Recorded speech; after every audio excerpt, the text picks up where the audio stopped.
दोस्तों आपको बताना चाहता हूँ कि अनअकैडमी लर्निंग ऐप पर आप प्लस कोर्सेज सब्सक्रिप्शन ले सकते हैं।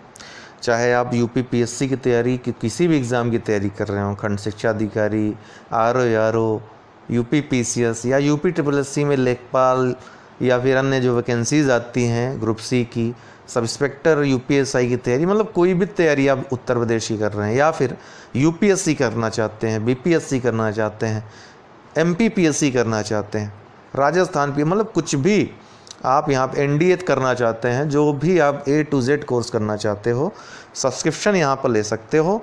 यहाँ पर सब्सक्रिप्शन का आपको दिया रहेगा प्लस सब्सक्रिप्शन, जैसे UP PSC UP triple SC का सब्सक्रिप्शन लेना हुआ तो वहाँ पर जितना भी है पे आपको सब्सक्रिप्शन चार्जेस हैं वहाँ पर लिखे मिल जाएंगे। कंटिन्यू करने पे आपको यहाँ पर रेफरल कोड डालने के लिए आएगा और रेफरल कोड में आपको UD10 यूज़ करना है।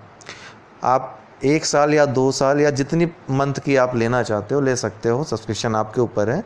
उतने समय के लिए वो मतलब वो जैसे आप UP PSC UP triple SC subscription ले रहे हैं तो ये आपकी सीट रिज़र्व हो जाती है। कोई भी क्लास, लाइव क्लास आई हुई या फिर आने वाली, वो आप ले सकते हैं। सबसे बढ़िया फ़ायदा यहाँ होता है कि एक टाइम लिमिट में, एक टाइम पीरियड में, निश्चित टाइम पीरियड में कोई सब्जेक्ट समाप्त होता है और आप कोई भी सब्जेक्ट पढ़ सकते हैं, ऑप्शनल हो या फिर जीएस के सब्जेक्ट हो, प्री मेंस सब कर सकते हैं। Quiz, test, doubt clearing session आप ले सकते हो किसी भी समय, ठीक है ना। तो ये आप चाहें तो ले सकते हैं। UD10 ये रेफरल कोड यूज़ करना मत भूलिएगा, क्योंकि तब आपको 10% डिस्काउंट मिल जाएगा, छूट मिल जाएगी आपको जो मूल्य रहेगा उसमें भी। और 1 वर्ष 2 वर्ष के आप सब्सक्रिप्शन चार्जेस अगर देखें तो 2 वर्ष का सब्सक्रिप्शन चार्ज लेना आपके लिए बहुत ही सही पड़ रहा है, सस्ता पड़ रहा है। तो आप जब भी लीजिए 2 वर्ष का लीजिए, मेरा ये सजेशन आपके लिए रहेगा। तो जो लोग ले चुके हैं ऑलरेडी वो हमको 9453775039 पे संपर्क कर लें, ठीक है। हम आपको इसके बारे में कोई भी अगर डाउट होता है तो हम आपको बताएंगे। बाकी अगर कोई आपके डाउट्स हों तो आप हमको बता सकते हैं। फ़िलहाल आज के लिए बहुत बहुत शुक्रिया, बहुत बहुत धन्यवाद। तो सरकारी क्रियाकलापों में जो पत्र यूज होते हैं सरकारी स्तर पर, सरकारी कर्मचारियों अधिकारियों के एक दूसरे को जो प्रेषित किए गए पत्र होते हैं सरकारी माध्यम से, औपचारिक रूप से, वो क्या होते हैं? सरकारी पत्र होते हैं। सरकारी उद्देश्यों की प्राप्ति के लिए सरकारी स्तर पर जो पत्र लिखे जाते हैं उन्हें सरकारी पत्र कहते हैं। विभिन्न देशों की सरकारों, राज्य सरकारों, संलग्न प्रांतीय सरकारों, अधीनस्थ कार्यालयों, संघ लोक सेवा आयोग जैसे अन्य कार्यालयों, सार्वजनिक निकाय तथा व्यक्तियों के साथ संपर्क के लिए सरकारी पत्र का प्रयोग किया जाता है। ये औपचारिक पत्र होते हैं पूरी तरह से, इनका मोटो पूरी तरह से सरकारी होता है और ये जो तरीका सरकार ने निर्धारित किया है सरकारी पत्र का, उसी तरीके से ही लिखे जाते हैं। तो पूरी तरह से औपचारिक पत्र होते हैं। इनकी विशेषताएं क्या होती हैं? देखिए, मेन तो है उदाहरण और प्रारूप, जिस पर हम अभी आएंगे, लेकिन सबसे पहले आप जान तो लीजिए सरकारी पत्र होते क्या हैं, तभी तो आप सरकारी और सरकारी परिपत्र आदि में अंतर समझ पाएंगे। विशेषताएं इसकी क्या है? पत्र में सर्वप्रथम सबसे ऊपर पत्र संख्या। अब अगर आपसे पूछ ले कि चरणों का, सरकारी पत्र में विभिन्न चरण यूज होते हैं या विशेषताएं जो यूज होती हैं उनका उल्लेख करें तो विशेषताएं इसमें भी आप चरण लिख सकते हैं, लेकिन चरण अगर अलग से पूछे तो एक एक चरण आप जो जो यूज करते हैं यहाँ पे, वो एक एक चरण के बारे में। सबसे ऊपर दाहिनी तरफ पत्रांक लिखा, प्रेषक का नाम सबसे ऊपर बाईं तरफ, ठीक है, उसका नाम, पदनाम और विभाग, जिस विभाग में से संबद्ध है, और जिसको भेजा जा रहा है सेवा में उसका पदनाम और विभाग, उसका नाम नहीं रहेगा, सेवा में जिसको भेज रहे हैं उसका पदनाम और विभाग का नाम रहेगा, ठीक। और उसके नीचे फिर दिनांक और स्थान रहेगा। उसके बाद विषय लिखेंगे और फिर आप मेन जो उद्देश्य है महोदय या महोदया करके, ध्यान रखिएगा बहुत जगह आपको केवल महोदय दिख जाएगा, महोदय नहीं, हो सकता है उस कार्यालय में महिला भी हो, तो आपको समानता का रूप हर जगह बरकरार रखना है। तो महोदय ऑब्लिक महोदया ये लिखना है। जहां जहां पूर्ण विराम लगा हुआ है और जहां जहां कॉमा लगा हुआ है, इन सब चीज़ों का आपको ध्यान रखना है। ये वाला जो पार्ट है आप छोड़ भी सकते हैं, ये वाला पार्ट लिखना जरूरी नहीं है। बहुत लोगों ने हमसे पूछा था कि क्या ये लिखना जरूरी होता है सर, काफ़ी लोग गलत कर देते हैं। तो मेरा ये मानना है कि इसको न भी लिखें कोई दिक्कत नहीं, ठीक। अगर लिखते हैं तो पूरी तरह सही है, बहुत समय है प्रैक्टिस कर लेंगे तो ये वाला पार्ट भी लिख लेंगे। कुछ है नहीं इसमें, सेम यही प्रारूप आपको सभी सरकारी पत्रों में प्रयोग करना है, इसलिए घबराने की आवश्यकता नहीं है। तो अभी हम देखेंगे कॉमा और कहाँ कहाँ पर पूर्ण विराम लगता है। हालांकि ये विशेषताएं चरण आपसे नहीं पूछेगा एग्जाम में, तो सिर्फ या तो प्रारूप पूछेगा या उदाहरण पूछेगा। एक बात और मैं आपको बताना चाहता हूँ, चलिए पहले इसकी विशेषताएं पढ़ लेते हैं। उसके बाद बाईं ओर प्रेषक का नाम, पदनाम और विभाग अंकित किया जाता है। प्रेषक के नीचे प्रेषिती अर्थात पत्र जिसके पास भेजा जा रहा है उसका पदनाम, विभाग और स्थान अंकित किया जाता है। और दाहिनी तरफ दिनांक भी अंकित करते हैं, दिनांक और स्थान, ठीक है। ये सब चीज़ें हमने आपको दिखाई हैं। फिर है प्रेषिती के नीचे बाईं ओर विषय लिख करके, आपने देखा विषय कहाँ लिखते हैं, यहाँ पर प्रेषिती के नीचे ये विषय लिख दिया, थोड़ा सा इससे नीचे रहेगा। और इसके बाद विषय जिस संदर्भ में पत्र लिख रहे हैं उस संदर्भ के बारे में, और पूर्ण विराम। यदि तथ्य अधिक हो तो उन्हें कई परिच्छेदों में बांटकर प्रस्तुत करना चाहिए। पहला जो परिच्छेद या पैरा रहेगा उसमें नंबरिंग नहीं देंगे, नंबरिंग दूसरे पैरा शुरू होगी, वो भी दूसरा। जैसे कि यहाँ पर हमने आपको उदाहरण दिया है कि देखिए पहली नंबरिंग यहाँ नहीं दिया है बल्कि दूसरे नंबर से यहाँ शुरू किया है। तो अगर कई पैरा में लिखना हो तो दूसरे पैरा को आप नंबर देंगे नंबर 2, भले ही पहले पैरा को आपने नंबर नहीं दिया। तो पहला पैरा बिना नंबर के होगा, और अगर दूसरा पैरा जरूरी है लिखना तो उसको दूसरा नंबर आप देंगे, ठीक है। यदि मूल पत्र की प्रतिलिपियां अन्य कार्यालयों को भेजी जाती हैं यदि, तो भवदी के नीचे बाईं ओर पृष्ठांकन का उल्लेख किया जाता है। जैसा हमने आपको बताया आवश्यक नहीं है, लेकिन अगर भेज रहे हैं तो पृष्ठांकन का उल्लेख अवश्य करेंगे। पत्र की भाषा औपचारिक, सरल और स्पष्ट होनी चाहिए। ऐसा जरूरी नहीं होता है दोस्तों कि एक पत्र में केवल पत्र में जो बातें आपने लिख दी वही, हो सकता है कि उसके साथ संलग्न करने के लिए कुछ कागजों की आवश्यकता हो, तो इसके लिए संलग्नक आप यहाँ पर लिखेंगे, संलग्नक, ठीक है। यहाँ पे संलग्नक लिखेंगे। और कितना रहेगा, जैसे 2 संलग्नक है इसमें, तो इसमें ब्रैकेट में आप 2 लिखोगे, और पहला संलग्नक पूर्ण विराम, दूसरा संलग्नक पूर्ण विराम। प्रत्येक कार्य के बाद पूर्ण विराम, अगर एक अनुच्छेद पूरा हो रहा है कोई भी, उस पर पूर्ण विराम लगाना आवश्यक है। तो आइए उदाहरण पे आ जाते हैं डायरेक्ट हम। अच्छा, भाषा जो है औपचारिक रहेगी, सरल रहेगी, स्पष्ट होगी, ठीक है। ये सभी पत्रों में रहेगा। अनौपचारिक जुड़ जाएगा कहाँ पे, अर्ध सरकारी में। अर्ध सरकारी में औपचारिक न होकर के अनौपचारिक हो जाता है, क्योंकि वहाँ पर आप हेल्प लेते हैं किसी की अपने सरकारी कार्य को करने के लिए, इसीलिए अर्ध सरकारी।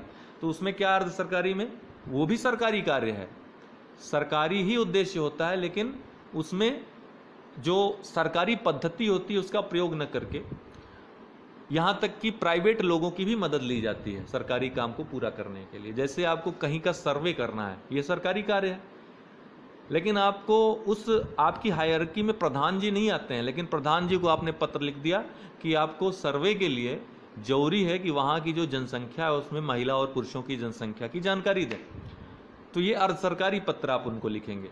उद्देश्य सरकारी है लेकिन लिख रहे हैं अनौपचारिक रूप से, अपने संबंध, आपके संबंध अच्छे हैं, प्रधान जी ऐसे तो भेजेंगे नहीं, कहें काहे हम भेजें, संबंध अच्छे रहेंगे तभी तो प्रिय प्रधान जी करके आप लिखेंगे, तब वो आपको मिलेगा। तो ये अर्ध सरकारी पत्र होता है। और चलिए अर्ध सरकारी में पढ़ेंगे इसको। सरकारी का प्रारूप देख लेते हैं। तो सबसे पहले ध्यान दीजिएगा, यही महत्वपूर्ण है, इस प्रारूप को कई बार आप लिखेंगे, बैठे हैं आधे 1 घंटे लिखेंगे इसको, जब तक सही न लिख लें। तो पत्रांक सबसे पहले लिखेंगे या सरकारी पत्र संख्या, यहाँ पर सरकारी पत्र संख्या या पत्रांक भी लिखना पर्याप्त है। पत्रांक के बाद जैसे कि पत्रांक देते हैं ना कि ये 8वां पत्र है 2020 का, या किसी कार्यालय का 78वां पत्र है 2020 का, तो यहाँ पत्रांक दे दिया आपने। पत्रांक देने के बाद यहाँ पूर्ण विराम लगाना मत भूलिएगा। कोई पत्र देख करके मत कहिए इसमें तो पूर्ण विराम लगा ही नहीं है, वो सब फेक है। जो नियम है वो मैं आपको बता रहा हूँ, पत्रांक लिखिए, पूर्ण विराम लिखिए। फिर प्रेषक में आइए। प्रेषक के बाद तुरंत कामा लगेगा। प्रेषक मतलब भेजने वाले का नाम लिखिए। नाम में अ ब स, अपना नाम मत लिखाइएगा, अ ब स लिखिए हमेशा, क ख लिखिए, ग लिखिए, ठीक है, प फ ब लिखिए। हिंदी में लिख रहे हैं हिंदी में लिखिएगा, PQRXYZ नहीं चलेगा यहाँ पे, ठीक है। फिर पदनाम लिखिए। पदनाम के बाद फिर ये कॉमा लिखिए। पदनाम जैसे सचिव हो गए, अपर सचिव हो गए, उप सचिव हो गए, अभियंता हो गए, तो पदनाम लिखिए, फिर कॉमा लिखिए। अभी बात समाप्त नहीं हो रही है। बात कहाँ समाप्त होगी? विभाग में। किस विभाग में हैं आप? तो विभाग का नाम लिखने के बाद पूर्ण विराम। जो पत्र पूछेगा आपसे उसमें दिया रहेगा कि आप क्या हैं और आपको किसको पत्र लिखना है, किस विषय में पत्र लिखना है। तो ये इतनी बातें तो आपको प्रश्न में दी रहेंगी। ठीक है, तो ये जो है कभी कभी ये देता नहीं कि सरकारी पत्र लिखें या सरकारी लिखें, परिपत्र लिखें। ये आपको समझना होता है। जैसा मैंने आपको बताया, सरकारी उद्देश्य से सरकारी व्यक्ति के द्वारा सरकारी माध्यम से जो पत्र निर्गत हो रहा है वो क्या है? सरकारी पत्र है। ठीक, पूरी तरह सरकारी होते हैं, औपचारिक होते हैं। परिपत्र थोड़ा सा इससे अलग होता है। परिपत्र में क्या है? एक ही पत्र कई लोगों को भेजा जाता है। जैसे कि कोई शिक्षा विभाग, उच्च शिक्षा विभाग उत्तर प्रदेश है, तो एक साथ जितने विश्वविद्यालय हैं उत्तर प्रदेश में सबको पत्र लिख रहा है, एक ही पत्र सबके पास जा रहा है, तो परिपत्र हो जाता है। फिर सबके पास जाकर उसकी रिसीविंग वापस आ जाती है, रिसीव करके दे देते हैं कि हाँ हमको प्राप्त हुआ, और वो पत्र पुनः पहुंच जाता है कहाँ? विश्वविद्यालय में, उच्च शिक्षा विभाग में, सचिवालय में। इसीलिए इसको परिपत्र, घूमता हुआ पत्र कहते हैं, परिपत्र कहते हैं। वो भी सरकारी की तरह होता है, पूरा प्रारूप उसका सरकारी की तरह होगा, लेकिन अंतर क्या होगा सरकारी और परिपत्र में? परिपत्र में एक साथ सभी को भेजी जाती है, यहाँ पर केवल एक व्यक्ति को ही भेजी जाएगी, यही अंतर होता है। तो सेवा में लिखेंगे पदनाम, जिसको भेज रहे हैं उसका पदनाम और विभाग का नाम, बस इतना। जैसे सचिव है उत्तर प्रदेश सचिवालय, इतना लिख दिया। फिर इसके बाद दाहिनी तरफ दिनांक, अच्छा हाँ, यहाँ पर पदनाम के बाद कॉमा और विभाग के बाद पूर्ण विराम, पूरी बात हो रही है। अब दिनांक के बाद स्थान लिखना है, तो दिनांक यहाँ कॉमा, जो भी दिन है लिख दीजिए, फिर स्थान, और स्थान की जगह आप छोड़ सकते हैं, खाली भी छोड़ सकते हैं ऐसे कॉमा करके। और यहाँ पर अब क्या करना है? ये पूर्ण विराम लगा देना है। फिर विषय लिखना है, जिस विषय में, जिस संदर्भ में आप पत्र लिख रहे हैं, और विषय का उल्लेख करने के बाद संक्षिप्त में, ऐसा नहीं विषय है तो पूरा लेटर लिख दिए, विषय किस विषय में है बस एक लाइन लिख करके फिर पूर्ण विराम लगा देना है। और फिर महोदय और महोदया से शुरू करना है, महोदय या महोदया से शुरू करना है। ठीक है, महोदय या महोदया से शुरू करना है और अपनी बात कह करके पूर्ण विराम लगा देना। अगर एक से ज़्यादा बातें हैं, एक पैरा से अधिक की जरूरत पड़ रही है, तो दूसरा नंबर दीजिए दूसरे पैरा में, और यहाँ पर फिर पूर्ण विराम लगा दीजिए। यहाँ पर आपका पत्र समाप्त हो जाता है। फिर अपना परिचय दीजिए। भवदीय, भवदीय सबसे बढ़िया वाक्य होता है सरकारी पत्र के लिए। आप भवदीय का ही प्रयोग करिएगा, सभी लोग भवदीय ही लिखिएगा, भवदीय। फिर हस्ताक्षर यहाँ पे रहेगा। हस्ताक्षर में आप हस्ताक्षर नहीं करेंगे अपना, ध्यान दीजिएगा, सिर्फ हस्ताक्षर करके यहाँ ब्रैकेट लगा देंगे, या फिर हस्ताक्षर करके यहाँ पर कॉमा लगा देंगे, और ब्रैकेट में नीचे नाम, और ये क्या करेंगे, यहाँ भी नाम नहीं लिखेंगे आप, बस जैसा लिखा है ऐसा ही लिख कर छोड़ देना है। और अपना पदनाम, जो भी पदनाम लिख सकते हैं, कोई दिक्कत नहीं है, पदनाम लिख करके यहाँ पूर्ण विराम लगा दीजिए। बस इतना करिए। इसके बाद ये लगाने की आवश्यकता नहीं है, अनिवार्य नहीं है, लेकिन जो लोग लिखना चाहते हैं लिख सकते हैं। संलग्नक अर्थात जो इस पत्र के साथ जरूरी बातें हैं, जो आप इसमें आंकड़े दिए हैं, मान लीजिए बाढ़ का कोई आंकड़ा दिया है और उसका आपको लगाना है संलग्नक, तो यहाँ पे संलग्नक लिख दिया। 2 संलग्नक हैं जैसे यहाँ पे, तो यहाँ पर 2 लिख दिया, और यहाँ संलग्नक पूर्ण विराम, दूसरा फिर संलग्नक पूर्ण विराम। ठीक है। फिर प्रतिलिपि निम्न को सूचनार्थ व आवश्यक कार्रवाई हेतु प्रेषित। अगर प्रतिलिपि कई विभागों में भेजनी है, सूचनार्थ उनके लिए जरूरी है, तो किसको किसको भेजनी है पूर्ण विराम, किसको किसको भेजनी है, विभिन्न, मान लीजिए मुद्रणालय को भेजनी है, राज्य सरकार के किसी अधिकारी को भेजनी है, तो यहाँ पर लिख कर उनका नाम पूर्ण विराम लगा देना है। और अंत में आज्ञा से में, यहाँ पे आज्ञा से लिखेंगे और नीचे उसके क्या रहेगा, हस्ताक्षर और पदनाम। यही जो ये वाली बात थी वही आज्ञा से में भी रहेगी, सेम रहेगा ये दोनों, ये दोनों सेम रहेगा। तो ये चीज़ जो है आपको करनी है। कई बार प्रारूप पर प्रैक्टिस पहले आप करिए, कई बार प्रारूप पे प्रैक्टिस करिए। आइए हम आपको एक उदाहरण दिखा देते हैं। पहले बहुत सारे प्रैक्टिस होंगे, एक वीडियो नहीं आएगा, इस पे बहुत सारे वीडियोस आएंगे जब तक आप में सुधार नहीं हो जाता। फिलहाल चलिए देख लीजिए, उदाहरण है। अब यहाँ पर पत्रांक लिख दिया, पत्रांक लिखने के बाद यहाँ पे पूर्ण विराम लगा दिया, बहुत अच्छा। प्रेषक अब स और यहाँ कॉमा लग गया, उप सचिव भारत सरकार, अब स उप सचिव भारत सरकार, यहाँ पे पद नाम और विभाग का नाम लिख दिया, चलो पद नाम लिख दिया यहाँ पे, और यहाँ पूर्ण विराम लगा दिया। सेवा में कॉमा लगा, मुख्य सचिव कहाँ भेज रहे हैं, मुख्य सचिव के पास, उत्तर प्रदेश सरकार लखनऊ, ठीक है, उत्तर प्रदेश सरकार लखनऊ। और कहाँ से पत्र लिखा जा रहा है, ये लिख दिया नई दिल्ली, दिनांक 16 मई 2018। हालांकि ये दिनांक लिखने की आवश्यकता नहीं है, कॉमा करके छोड़ दीजिएगा दिनांक को। स्थान लिख सकते हैं, नई दिल्ली स्थान लिख सकते हैं, कोई दिक्कत नहीं है, या फिर यहाँ भी केवल स्थान करके कॉमा लगाकर छोड़ दीजिए। फिर विषय क्या है, पूर्वी उत्तर प्रदेश में बाढ़ पीड़ितों के लिए चिकित्सकीय सहायता, ये क्या है, विषय है।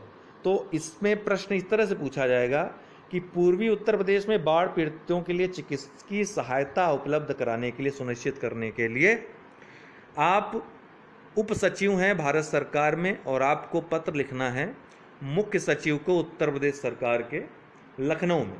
अर्थात उत्तर प्रदेश सरकार में जो मुख्य सचिव हैं आपके अवनीश अवस्थी जी हैं, और आप उप सचिव हैं भारत सरकार में, उनको लिखना है पत्र मुख्य सचिव को कि पूर्वी उत्तर प्रदेश में बाढ़ पीड़ितों के लिए चिकित्सकीय सहायता उपलब्ध कराई जाए।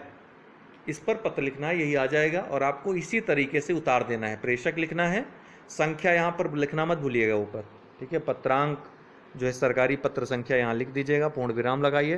प्रेषक आप हैं, ठीक है, तो जिस पद पे जो आपको बोला जाए वो लिखिए। सेवा में मुख्य सचिव, और लास्ट में आप पूर्ण विराम लगाना मत भूलिएगा। उसके बाद स्थान, दिनांक, पूर्ण विराम, फिर विषय, जो विषय दिया गया है प्रश्न में, और महोदय या महोदया से, यहाँ पे देखिए गलती कर दिया, महोदय या महोदया करिएगा, ठीक है। अब मेन जो है कोर्स में आइए, आपके पत्रांक 14/3/22/13। देखिए ऐसा जरूरी नहीं कि उनके पत्रांक से आप कुछ भी लिख सकते हैं, आपकी जो यही प्रैक्टिस आपको करवानी है हमें। तो मुझे आपके पत्रांक दिनांक 5 मई के उत्तर में मुझे आपको यह सूचित करने का निर्देश हुआ है कि स्वास्थ्य मंत्रालय के पास इस समय विदेशों से सहायता स्वरूप भेजी गई दवाइयां पर्याप्त मात्रा में उपलब्ध हैं। पूर्वी उत्तर प्रदेश के बाढ़ पीड़ित क्षेत्रों में रोगों की रोकथाम के लिए दवाइयां शीघ्र ही आपकी सरकार के पास भेज दी जाएंगी। अब ये दिल्ली सरकार से लिख रहे हैं ना, दिल्ली से, ये मतलब केंद्र सरकार से लिख रहे हैं। ये पत्र नई दिल्ली से लिखा जा रहा है, मतलब कि केंद्र सरकार की तरफ से लिखा जा रहा है, और उत्तर प्रदेश सरकार को ये पत्र लिखा जा रहा है। ध्यान दीजिएगा, केंद्र सरकार नई दिल्ली से उत्तर प्रदेश सरकार को ये पत्र लिखा जा रहा है। संघीय ढांचा आपको मालूम है देश का हमारे। तो पूर्वी उत्तर प्रदेश के बाढ़ पीड़ित क्षेत्रों में संक्रामक रोगों की रोकथाम के लिए ये दवाइयाँ शीघ्र ही आपकी सरकार के पास भेज दी जाएंगी। भौतिक हस्ताक्षर हो गया, या अब उप सचिव भारत सरकार, केंद्र सरकार में उप सचिव हैं, ठीक। अब यहाँ पे लिख दिया पत्रांक की जगह संख्या, ये नई दिल्ली 5 मई 2018। हालांकि ये यहाँ पर ये मेंशन करने की आवश्यकता नहीं है, यहाँ पे स्थान दिनांक मेंशन करने की आवश्यकता नहीं, लेकिन आप कई पत्रों में मेंशन देखेंगे। ये जो केंद्र सरकार है इसको फॉलो करती है, लेकिन राज्य सरकार उत्तर प्रदेश इसको फॉलो नहीं करती है। तो नई दिल्ली 5 मई लिखने की आवश्यकता नहीं, लिख भी देते हैं तो गलत नहीं होगा, ठीक है। निम्न को प्रतिलित लिपि सूचनार्थ प्रेषित, किसको किसको, संबंधित जिलाधिकारीगण, दूसरा संबंधित जिला खाद्य एवं पूर्ति अधिकारी को, 2 लोगों को ये भेज रहे हैं, पूर्ण विराम लगा दीजिए। और फिर आज्ञा से यही सेम उप सचिव भारत सरकार, उप सचिव भारत सरकार यहाँ लिख दीजिएगा हस्ताक्षर के बाद, आपका ये लेटर पूर्ण हो जाएगा। तो ये सरकारी पत्र है, आप एक बार देख लीजिए, अगर समझ में ना आए दोबारा अगर कोई डाउट हो तो आप हमसे पूछ सकते हैं। हम डिस्कशन क्लास इसकी सरकारी पत्र की कल रखेंगे, ठीक है। कल अर्ध सरकारी पत्र कल होगा, मैंने सोचा था आज ही सरकारी और सरकारी दोनों करवाएंगे, लेकिन इतना ज़्यादा बर्डन लेने की आवश्यकता नहीं है, धीरे धीरे करिए, परफेक्शन ले आइए अपने में। तो इसको परिपत्र सरकारी पत्र को आप पूरी तरह लिखिए, पूरी तरह सरकारी पत्र लिखिए। कल हम टेस्ट लेंगे आपका सरकारी पत्र का, एक प्रश्न देंगे, उसको आपको लिखना होगा। तो इसको आप आज लिखें सरकारी पत्र को, ठीक है। थोड़ा टफ देंगे ताकि आपको अच्छे समझ में आए। कोई डाउट होगी कल डिस्कशन टेस्ट के बाद होगा, उसमें आप लोग पूछेंगे, ठीक है। बहुत बहुत धन्यवाद। दूसरा पत्र है अर्ध सरकारी पत्र या अर्ध शासकीय पत्र। अभी तक हमने सरकारी पत्र के बारे में चर्चा कर ली, अब अर्ध शासकीय पत्र देखते हैं, उसका प्रारूप और उसका उदाहरण देखते हैं।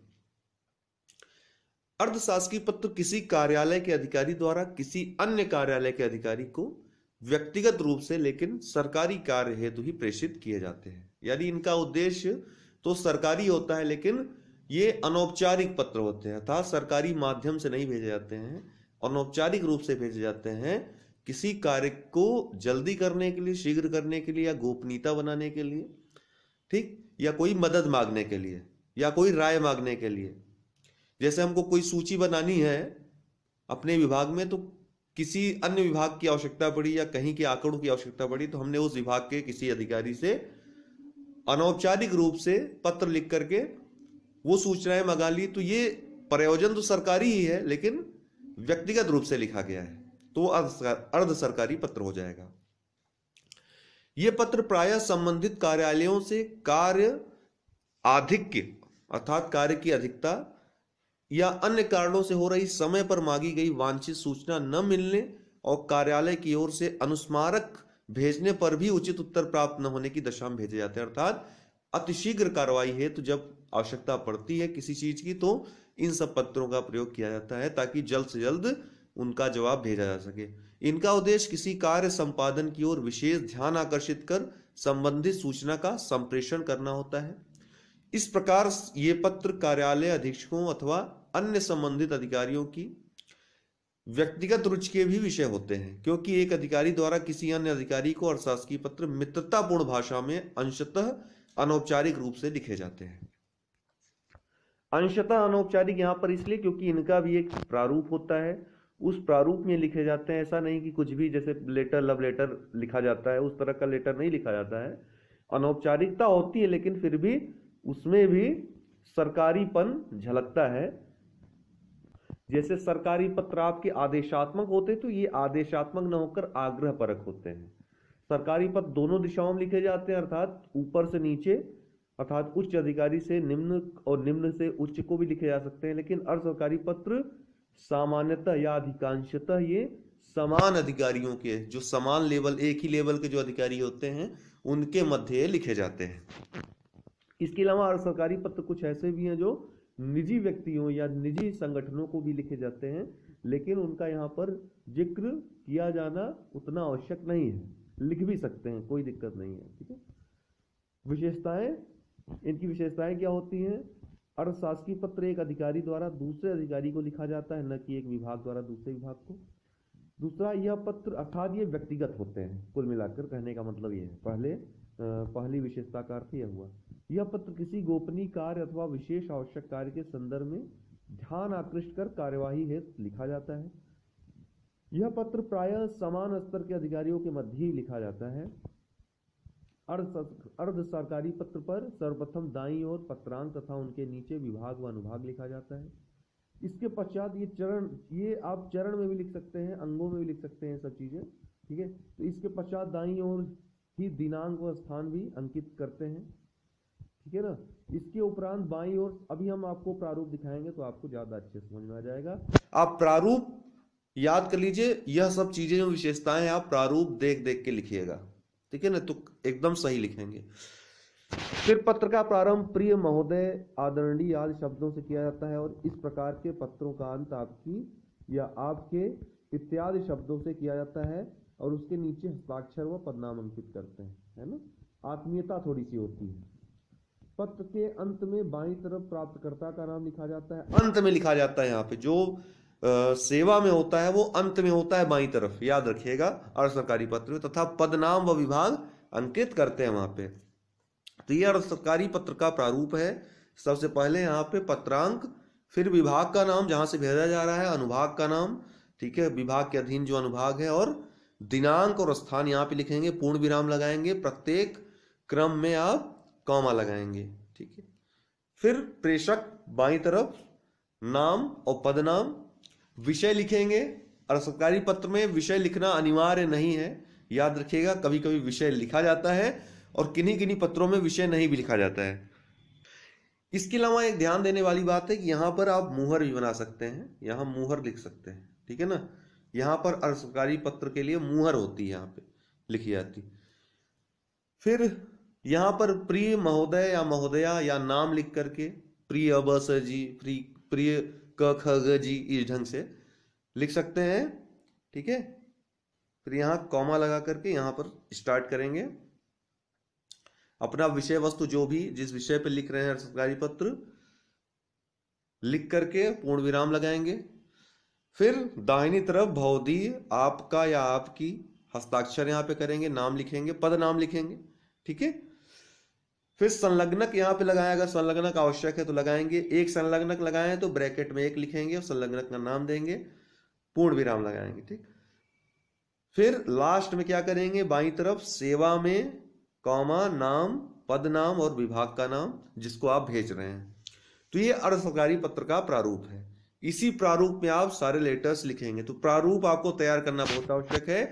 जब प्रारूप आप तैयार कर लेंगे तो प्रारूप लिख दीजिए, उसके बाद सिर्फ आपको विषय वस्तु लिखने की आवश्यकता पड़ेगी, बाकी सब आप भर लेंगे, ठीक है ना। इसीलिए जब आप लिखिए लेटर तो सबसे पहले रफ में आप बना लीजिए प्रारूप, उसी अनुसार लेटर लिखिए, कभी गलत नहीं होगा आपका।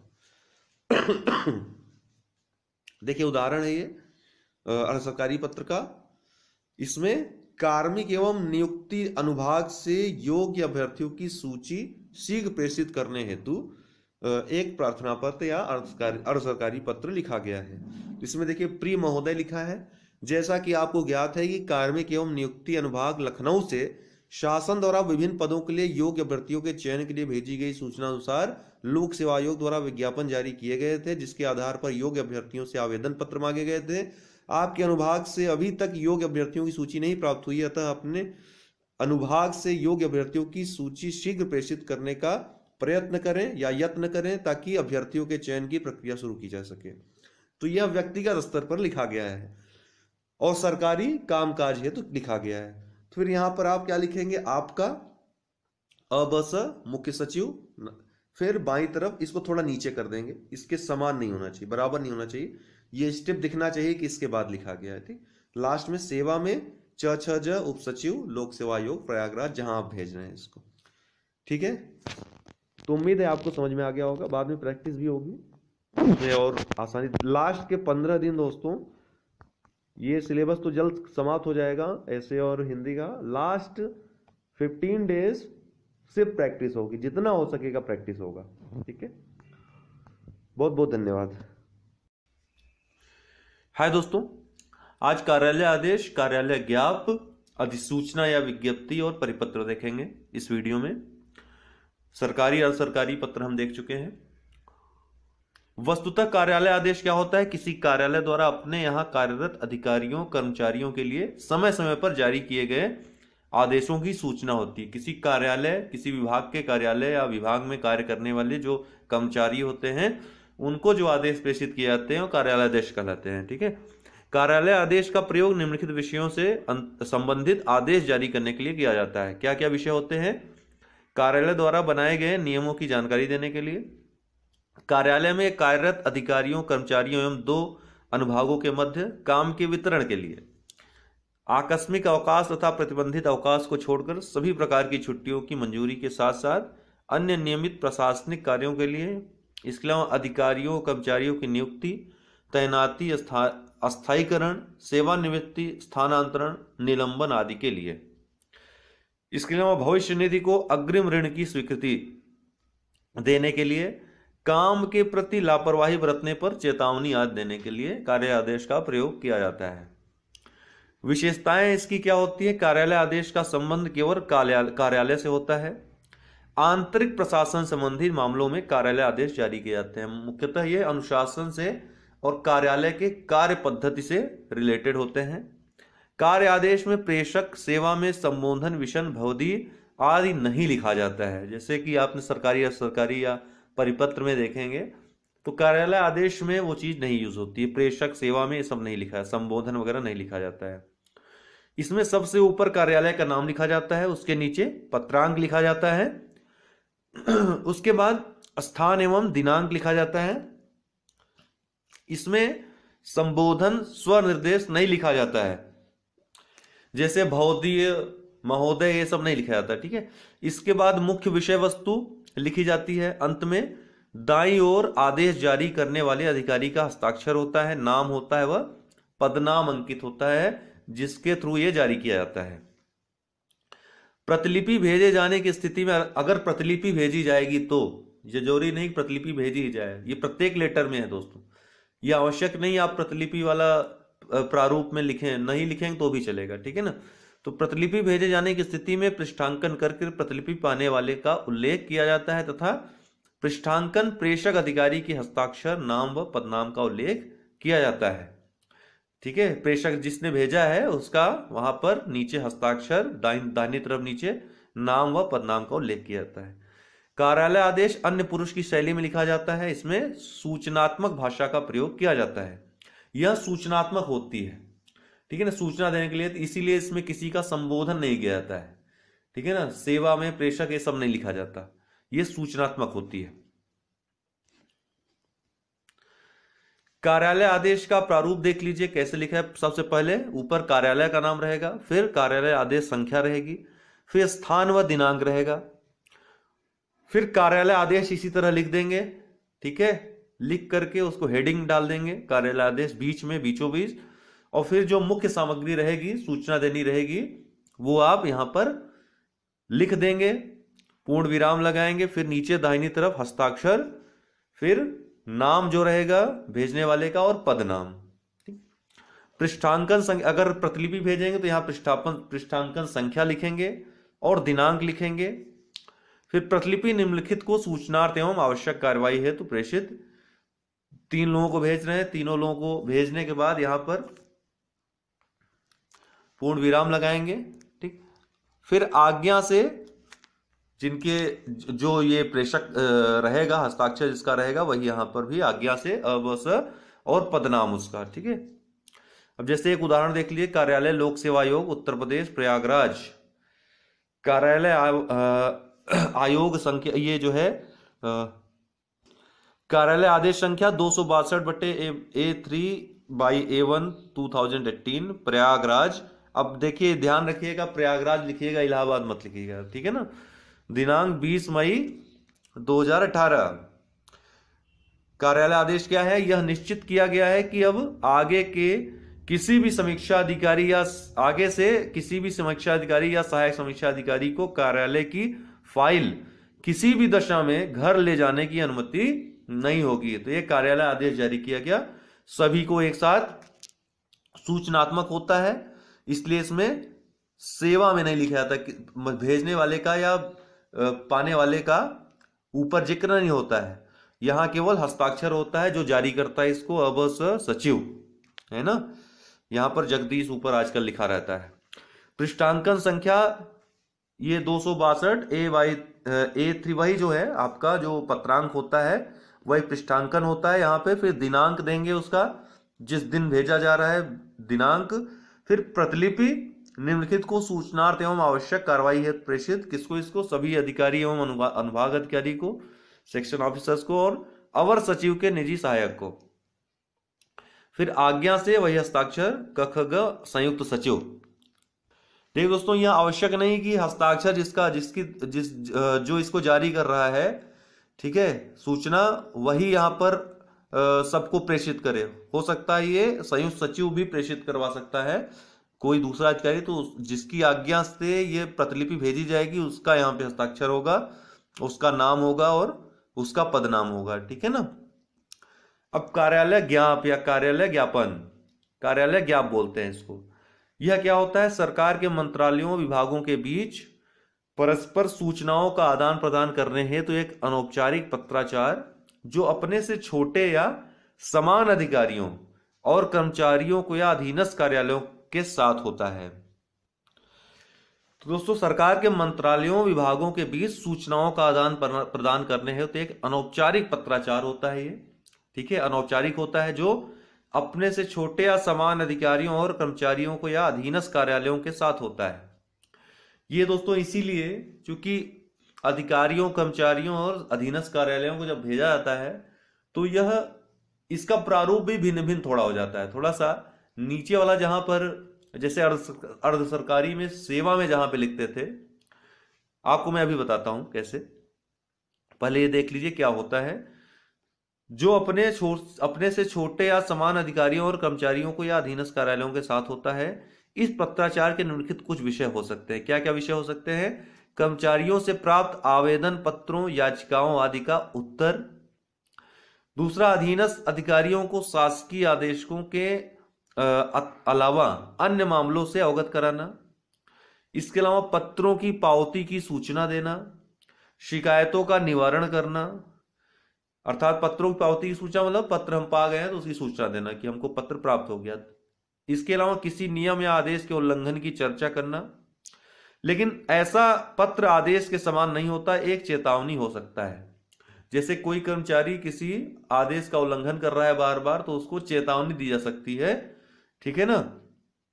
यह चेतावनी जो होगी वो कार्यालय ज्ञाप के माध्यम से दी जाएगी। उसमें यह बताया जाएगा कि ये सुधार कर लें, अन्यथा इनके खिलाफ अनुशासनात्मक कार्रवाई की जाएगी, ठीक है। ज्ञापन में ऊपर ही पहले पत्र संख्या, उसके बाद सरकार और कार्यालय अनुभाग का नाम जहां से ज्ञापन जारी हो रहा है, संबोधन नहीं होता उसका, ठीक है ना। अर्थात फिर वही महोदय महोदया ये सब नहीं रहेगा, यहां पे सिर्फ क्या रहेगा, पत्र संख्या सबसे ऊपर, उसके बाद सरकार और कार्यालय का अनुभाग, कार्यालय या अनुभाग का नाम जहां से ज्ञापन जारी हो रहा है, बस इतना होगा, संबोधन नहीं होगा, याद रखिएगा। विषय का संकेत हो सकता है, अर्थात विषय आप बता सकते हो किस विषय में है, आप लिख सकते हो थोड़ा सा। अंत में प्रेषक अधिकारी का हस्ताक्षर, कोष्टक में नाम और पदनाम होना चाहिए जो भेजेगा, और बाएं हाथ प्राप्तकर्ता का नाम और पता दिया जाता है। बाएं हाथ जैसे अर्ध सरकारी पत्र में जो प्राप्त करता है सेवा में या प्रेषिती का नाम नीचे लिखा जाता है बाईं तरफ, इसी तरह यहां भी जैसे प्रतिलिपि निम्नलिखित को आवश्यक कार्रवाई हो प्रेषित, यदि विभिन्न कार्यालयों में भेजा जाएगा तो इस तरह लिखा जाएगा, लेकिन किसी विशेष व्यक्ति को वो दिया जा रहा है तो उसका नाम सेवा में करके लिखा जाएगा बाईं तरफ किनारे, ठीक है, बाईं तरफ लास्ट में नीचे सबसे। वाक्य रचना अन्य पुरुष और कर्मवाच्य में होती है। लहजा आदेशात्मक न हो, आदेशात्मक नहीं होती है, यह एक प्रकार से सूचनात्मक होती है, ठीक है। कभी कभी कार्यालय ज्ञापन की प्रतियां विभागाध्यक्षों को भी सूचनार्थ और आवश्यक कार्रवाई है तो भेजी जाती हैं, ठीक है।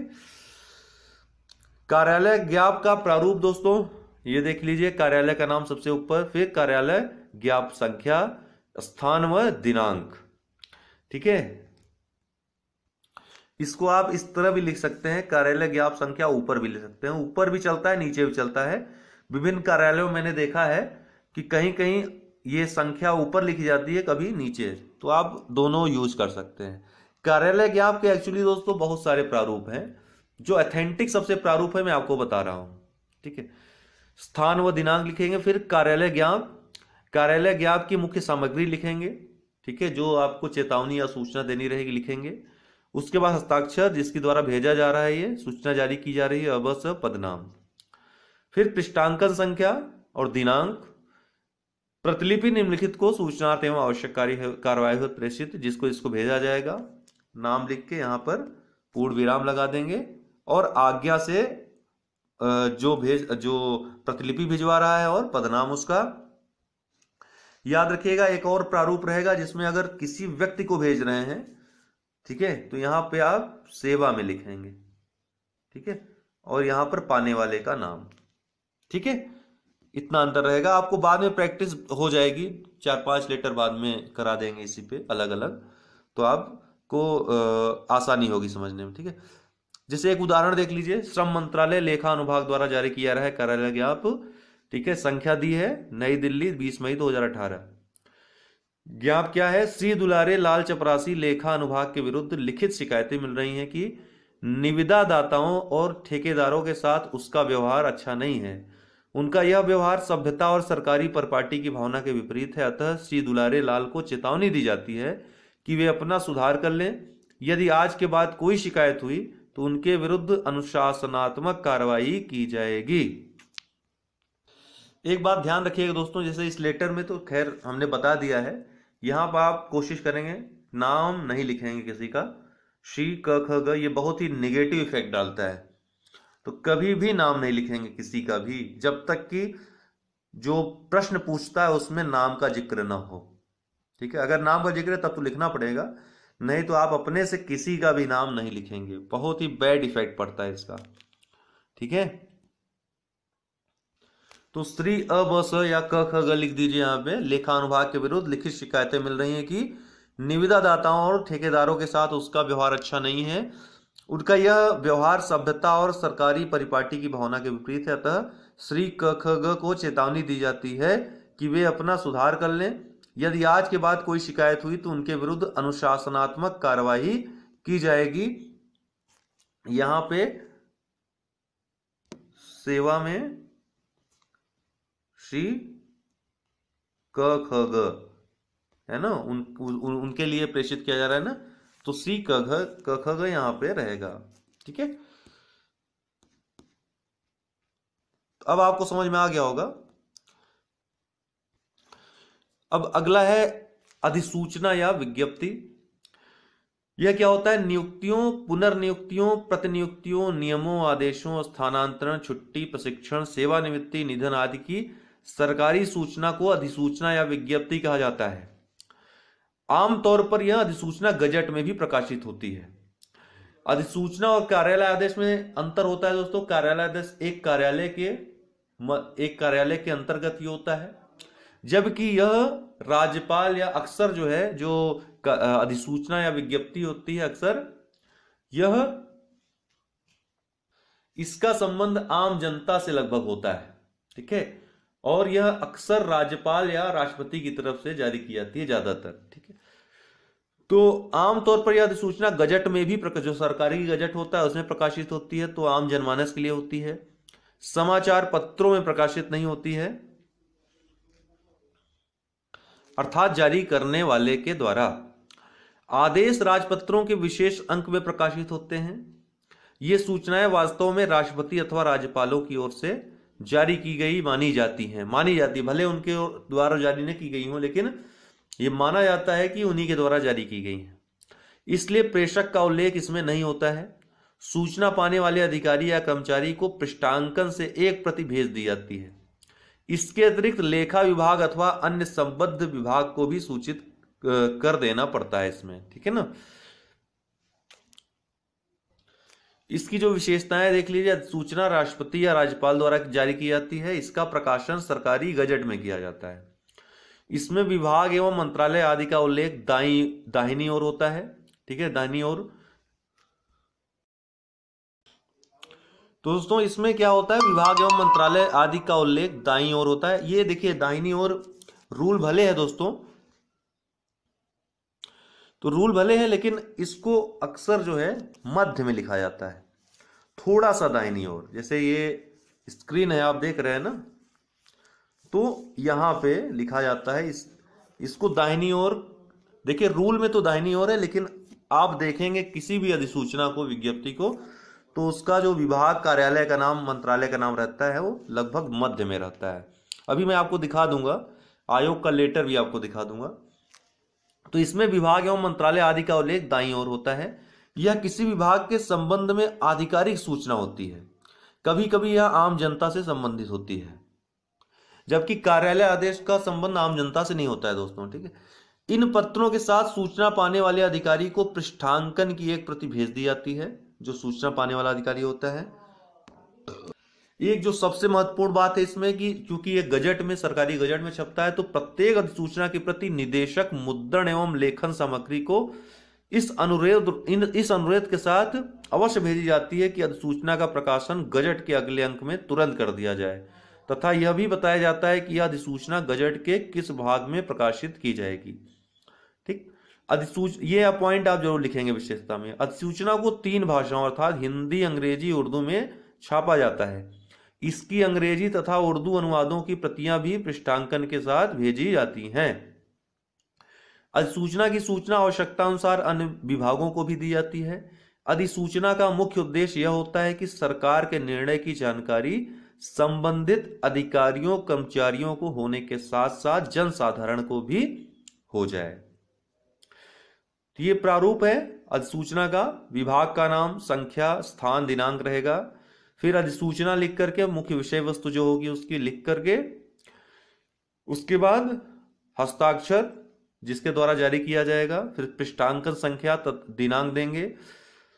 प्रतिलिपि निम्नलिखित को सूचनार्थ एवं आवश्यक कार्रवाई हेतु प्रेषित, जिसको इसको भेजी जाएगी, जिसमें एक तो अनिवार्य रहेगा मुद्रण एवं लेखन, जो किसको, निदेशक मुद्रण एवं लेखन सामग्री को भेजी जाएगी जरूर। ठीक है, एक उदाहरण विज्ञप्ति का या अधिसूचना का जो अभी लोक सेवा आयोग द्वारा आप देख सकते हैं, अभी भी कैलेंडर पड़ा होगा, जारी किया गया है, वो ठीक इसी तरीके से है। उत्तर प्रदेश लोक सेवा आयोग द्वारा वर्ष 2019 में आयोजित की जाने वाली परीक्षाओं का अर्धवार्षिक माह जनवरी 2019 से माह जून 2019 तक कैलेंडर निम्नवत है। तो ये सबसे ताजा उदाहरण है, आपके पास ऑथेंटिक उदाहरण है। फिर अब सचिव का हस्ताक्षर है यहाँ पे।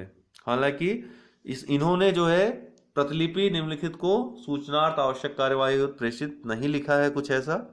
ठीक है, लेकिन यदि आप लिख रहे हैं ऐसा कोई पत्र तो आप उसको अवश्य लिखेंगे। ठीक है ना, क्योंकि इन्होंने तो कई गलतियां, अब ये क्या है कि जॉब पा चुके हैं तो थोड़ी बहुत गलतियां इनसे चल जाएंगी, लेकिन आपसे नहीं चलेगा क्योंकि आपको जॉब अभी पानी है ना। इनसे छोटी मोटी जो गलतियां हैं आप त्रुटियां ढूंढ सकते हैं, लेकिन आप वह त्रुटि नहीं कर सकते, आपके लिए अलाउ नहीं है एग्जाम में। ठीक है ना। अब अगला है आपका परिपत्र, सर्कुलर। यह क्या होता है? यदि किसी मंत्रालय या विभागीय कार्यालय को अपने अधीनस्थ कार्यालयों या कर्मचारियों से कोई सूचना एक साथ मंगानी हो या भेजनी हो, या उन्हें किसी सरकारी आदेशों या अनुदेशों की सूचना एक साथ देनी हो, तो इस स्थिति में प्रयोग किए जाने वाले पत्र को परिपत्र कहा जाता है। इससे क्या होता है कि जल्दी एक साथ सूचनाएं प्रेषित करी जाती हैं। इससे क्या होता है? समय और धन की भी बचत होती है ना, श्रम की भी बचत होती है। एक साथ सबको सूचनाएं सभी विभागों को जो अंतर्गत आती हैं, अंतर्गत जो अधीनस्थ कार्यालय हैं उनको भेज दिए जाते हैं सभी को एक साथ।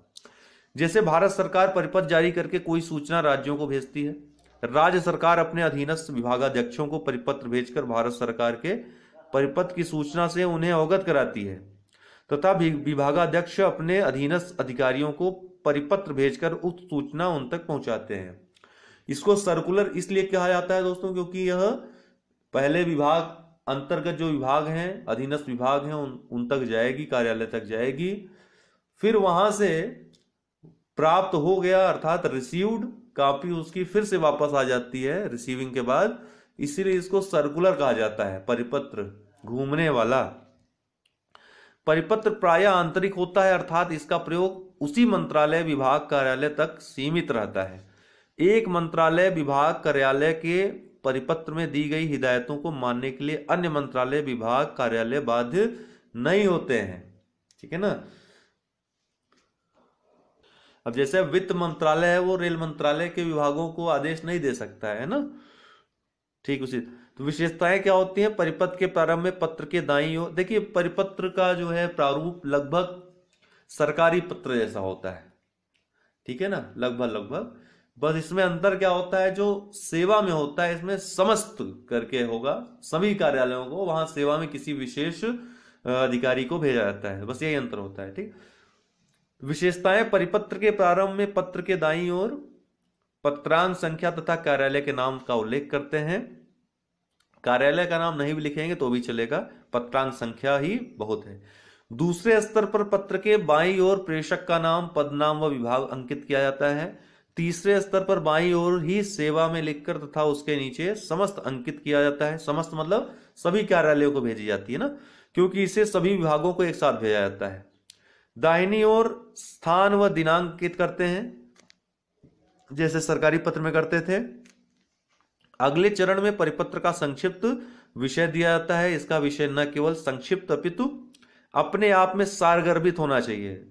जो विषय होगा वो छोटा होना चाहिए, चाहे जहां आप विषय लिखें, जिस पत्र में लिखें। परिपत्र की विषय सामग्री सुगठित और प्रभावपूर्ण होनी चाहिए। अगले चरण में बाईं ओर महोदय या महोदया का उल्लेख किया जाता है। उसके बाद आप अंत जब लिख लेंगे पूरा विषय वस्तु लिख लेंगे, एक और ऐड करना चाहिए यहाँ पे 8वां कि फिर विषय वस्तु लिखेंगे। फिर 9वें में अंत में भवदीय लिखकर हस्ताक्षर व पदनाम अंकित करते हैं। पत्र जिन कार्यालयों एवं व्यक्तियों को जारी किया जाता है उनका उल्लेख पृष्ठांकन में क्रमबद्ध होना चाहिए कि कहां कहां जारी किया जा रहा है, किस किस को। प्रारूप देखिए, पत्रांक है सबसे ऊपर दाहिनी तरफ, फिर कार्यालय का नाम, नीचे प्रेषक, फिर नाम, पदनाम, विभाग का नाम, सेवा में समस्त कार्यालय विभाग जो भी लिखना हो आपको, जहां जहां भेजना हो, फिर स्थान दिनांक दाहिनी तरफ, फिर विषय महोदय और महोदया करके लिखेंगे। मुझे आपको यह कहने का निर्देश हुआ है कि, देखिए सरकारी पत्र में भी ऐसा ही यूज करते थे, मुझे आपको कहने का निर्देश हुआ है कि, ठीक उसी तरह शब्दावली का प्रयोग करेंगे। अगर दूसरा पैराग्राफ रहेगा तो दूसरे पैराग्राफ से नंबर देना शुरू करेंगे, इस तरह से लिखेंगे। फिर भवदीय हस्ताक्षर क ख ग पदनाम, फिर नीचे पृष्ठांकन संख्या दाहिनी तरफ बाईं तरफ और दिनांक, फिर प्रतिलिपि निम्न को सूचनार्थ एवं आवश्यक कार्रवाई हेतु प्रेषित। फिर आज्ञा से क ख ग मतलब इन्हीं जो भिजवा रहा है प्रतिलिपि उसका नाम, पदनाम। उदाहरण देख लीजिए, एक पत्रांक है, ये पत्रांक संख्या है दाहिनी तरफ, उच्च शिक्षा विभाग उत्तर प्रदेश प्रयागराज द्वारा लिखी जा रही है, से भेजी जा रही है। प्रेषक कौन है? क ख ग शिक्षा निदेशक उच्च शिक्षा उत्तर प्रदेश प्रयागराज। सेवा में उत्तर प्रदेश के समस्त विश्वविद्यालय एवं महाविद्यालयों के कुलपति प्राचार्य। तो प्रयागराज दिनांक 14 मार्च 2018 पूर्ण विराम, बहुत सही, यहां पे आप पूर्ण विराम लगाएंगे, ठीक है ना। प्रदेश के विश्वविद्यालयों एवं महाविद्यालयों में स्नातक कक्षाओं में 25% अतिरिक्त स्थान बढ़ाने की सूचना के संबंध में महोदय या महोदया करके लिखना है आपको। मुझे आपको यह सूचित करने का, देखिए प्रश्न ऐसे ही आएगा, प्रदेश के विश्वविद्यालयों एवं महाविद्यालयों में स्नातक कक्षाओं में 25% अतिरिक्त स्थान बढ़ाने की सूचना के संदर्भ में परिपत्र जारी करिए, ठीक है। तो ऐसा ही आप लिखेंगे, महोदय महोदया, मुझे आपको यह सूचित करने का निर्देश हुआ है कि प्रदेश सरकार ने प्रदेश के सभी विश्वविद्यालयों एवं महाविद्यालयों में स्नातक कक्षाओं में 25% अतिरिक्त स्थान बढ़ाने का निर्णय लिया है, ताकि इस वर्ष इंटरमीडिएट की परीक्षा उत्तीर्ण करने वाले छात्रों को स्नातक की कक्षाओं में प्रवेश लेने में असुविधा न हो। अतिरिक्त सीटों पर प्रवेश की प्रक्रिया पूर्ण करते हुए प्रवेश सूची जुलाई 2018 के अंत तक उपलब्ध कराने का कष्ट करें या करा दें। भवदीय क ख ग शिक्षा निदेशक, और यहां पूर्ण विराम, ठीक है दोस्तों। तो दोस्तों अब बाकी के बचे पत्र भी मैं आपको करवा दूंगा अगले वीडियो में, जो 3 बचे हुए हैं, अनुस्मारक, प्रतिवेदन और टिप्पणी, ये 3 बचे हुए हैं, इनको भी करवा देंगे नेक्स्ट वीडियो में। फिर लेटर्स में परफेक्शन के लिए टेस्ट स्टार्ट होंगे, ठीक है। ऐसे में जो दे रहा हूं उसको तैयार करते रहिए। सभी टॉपिक्स पे जो जरूरी टॉपिक, चाहे केरल बाढ़ हो, ज्वलंत मुद्दे जितने भी हैं सबको वहां पे उठाया जाएगा। सभी टॉपिक्स पे, महत्वपूर्ण टॉपिक्स पे आपको निबंध मिल जाएगा, ठीक है ना। इसके अलावा भी कुछ डाउट्स हो तो आप पूछ सकते हैं। बहुत बहुत धन्यवाद। हाय दोस्तों, 3 लेटर्स बाकी रह गए थे, टिप्पण, प्रतिवेदन और अनुस्मारक। आज कंप्लीट करेंगे इनको। टिप्पण में क्या है? टिप्पण क्या होता है दोस्तों? अक्सर एक अगर मोटा मोटी बताएं तो ऑफिस में यूज होती हैं सब चीज़ें। टिप्पण जो है किसी पत्र के बारे में अपनी राय या सम्मति या विचार देना होता है। जैसे किसी ऑफिस में यदि आप जाएं तो देखेंगे कोई लेटर, मान लीजिए एक उठा लीजिए आप, एप्लीकेशन फॉर लीव, ठीक, कोई कर्मचारी यदि लीव मांगता है उसके लिए एप्लीकेशन लिखता है, पत्र लिखता है, तो उस पत्र पे जो सहायक, ऑफिस का जो सहायक रहेगा, जो ऑफिसर जिसके लिए आपने लिखा है, जिसको अप्रूवल करना है, उसका जो सहायक रहेगा उसमें टिप्पणी लिखता है कि इनकी यह छुट्टी ग्रांट करने के लिए ऑफिसर के पास भेजी गई है, इनको छुट्टी ग्रांट करनी चाहिए, अपने विचार लिखता है, वही टिप्पण कहलाता है। फिर उस टिप्पण पर अधिकारी अपनी टिप्पणी देता है कि हाँ यह ग्रांट हुई, या जो भी उसको सम्मति देना या न सम्मति देना या राय उसकी कोई वहां पर वो लिखता है, इसी को टिप्पण कहते हैं। तो मोटा मोटी आप समझ गए होंगे कि टिप्पण क्या है। तो टिप्पण, हालांकि इसके कई प्रकार होते हैं। टिप्पण शब्द का सामान्य अर्थ जो होता है किसी मामले में राय या सम्मति देना होता है, लेकिन कार्यालयी कामकाज के संदर्भ में इसका अर्थ बाहर से आने वाले पत्रों या प्रशासनिक मामलों पर कार्रवाई करने के उद्देश्य से फाइल पर टिप्पण लिखना होता है। बाहर से कोई पावती या पत्र आया तो उस पर जो ऑफिस असिस्टेंट रहेगा, जो अधिकारी का असिस्टेंट रहेगा, वह टिप्पणी लिखेगा कुछ बिंदुओं में। उस टिप्पणी के आधार पर फिर अधिकारी जो रहेगा वो अपनी राय या टिप्पण लिखेगा। कैसे, अभी उदाहरण के द्वारा मैं समझा दूंगा। तो ये फाइल पर टिप्पण लिखना होता है। कार्यालयों में संवाद टिप्पण के माध्यम से होता है। सामान्यतः जो सरकारी या जो वाणिज्यिक कार्यालय होते हैं उनमें जो संवाद होता है टिप्पण के माध्यम से औपचारिक रूप से होता है। विभिन्न कार्यालयों में कर्मचारी व अधिकारी टिप्पण के माध्यम से ही आपस में संवाद करते हैं। जैसे हमने बताया आपको, लीव ग्रांट हुआ या कोई एप्लीकेशन है किसी चीज के लिए, तो अधिकारी और कर्मचारी के मध्य जो संवाद होता है इसी के माध्यम से। आपने एप्लीकेशन लिखा तो उसमें टिप्पण लास्ट में अधिकारी का रहेगा, ठीक है, कि आपको ग्रांट किया गया या आपके लिए क्या उसकी राय है, उसमें सम्मति दे रहा है या नहीं दे रहा है, उसमें लिखेगा। इसकी परिभाषा क्या होती है टिप्पणी की? किसी विचाराधीन पत्र, आवेदन आदि के निस्तारण के लिए जो अभियुक्तियां या टिप्पणियां सरकारी कार्यालयों में लिपिकों, सहायकों एवं अधिकारियों द्वारा लिखी जाती है उन्हें टिप्पण कहा जाता है। तो मुख्यतः दो प्रकार की, सहायक द्वारा लिखी या लिपिक द्वारा लिखी, और दूसरी अधिकारी द्वारा टिप्पण। दो प्रकार का मुख्यतः टिप्पण होता है। टिप्पण और टिप्पणी में अंतर होता है। दो शब्द हैं ये, टिप्पण अलग है, टिप्पणी अलग है। किस अर्थ में अलग है? सामान्यतः टिप्पणी में किसी विषय पर अपने विचारों को संक्षेप में लिखा जाता है, जबकि टिप्पण विशेष रूप से सरकारी कार्यालयों में अधिकारियों कर्मचारियों के आपस में अपनी बातों को संप्रेषित करने के लिए प्रयोग में लाया जाता है। ठीक है, तो एक प्रकार से टिप्पणी एक सामान्य शब्द है, जबकि टिप्पण एक सरकारी या कार्यालयी शब्द है। कुल मिलाकर यह समझने वाली बात है। फाइल जो होती है, सरकारी फाइल किसी ऑफिस की, कार्यालय की, उसके मुख्यतः दो भाग होते हैं, एक टिप्पण भाग तथा एक पत्राचार भाग। एक तरफ पत्राचार रहेगा, एक तरफ टिप्पण रहेगा। उस पर टिप्पण हमेशा हाशिएदार कागज अर्थात हरी नोट शीट पर लिखा जाता है, अर्थात हाशिएदार कागज रहेगा, हाशिया उस पर रहेगा, उस हाशिए में ही टिप्पण लिखा जाता है।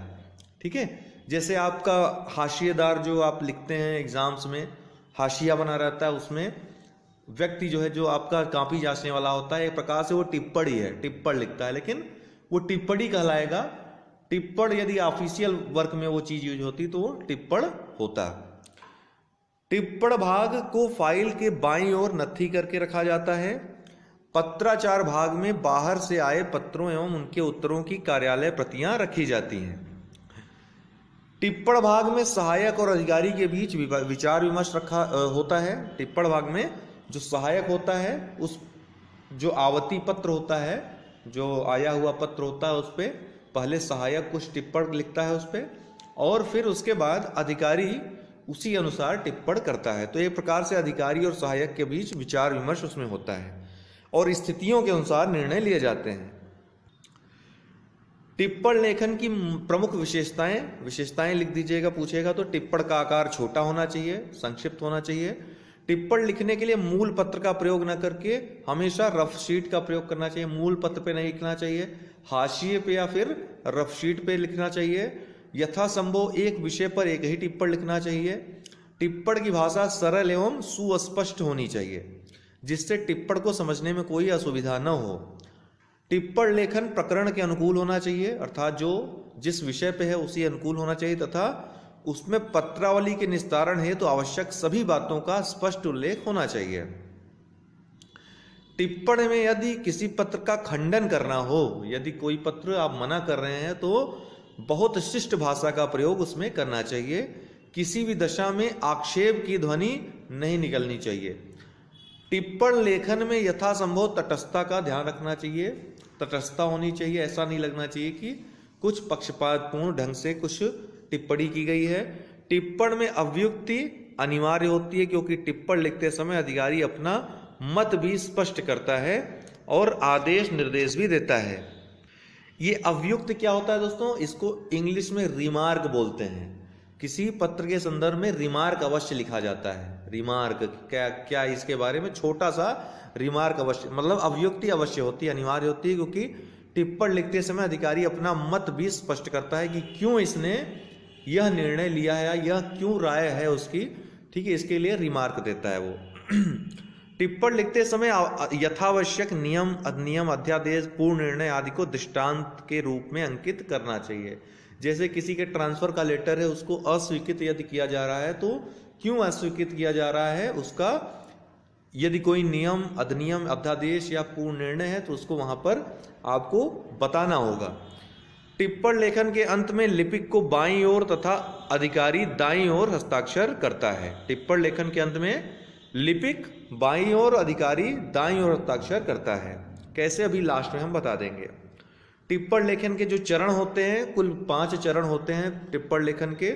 पत्र की विषय वस्तु क्या है, पत्र की मांग, डिमांड क्या है, क्या पत्र में कहा गया है, क्या मांगा गया है, उस मांग का आधार या मांग के संबंध में नियम क्या है। चौथा, सरकारी नियमों के अनुसार मांग को पूरा किया जा सकता है या नहीं, या यह अधिकारी मांग को पूरा कर सकता है या नहीं। और 5वां, मांग का औचित्य क्या है और सहायक के इस पे सुझाव क्या है। ठीक, इतना कुल टिप्पणी की चरण है टिप्पणी लिखते समय। विषय महत्वपूर्ण होने पर अधिकारी अपने स्तर पर भी कोई टिप्पणी शुरू कर सकता है, अर्थात बिना सहायक के टिप्पणी के भी अधिकारी डायरेक्ट भी महत्वपूर्ण मुद्दों पर टिप्पणी शुरू कर सकता है।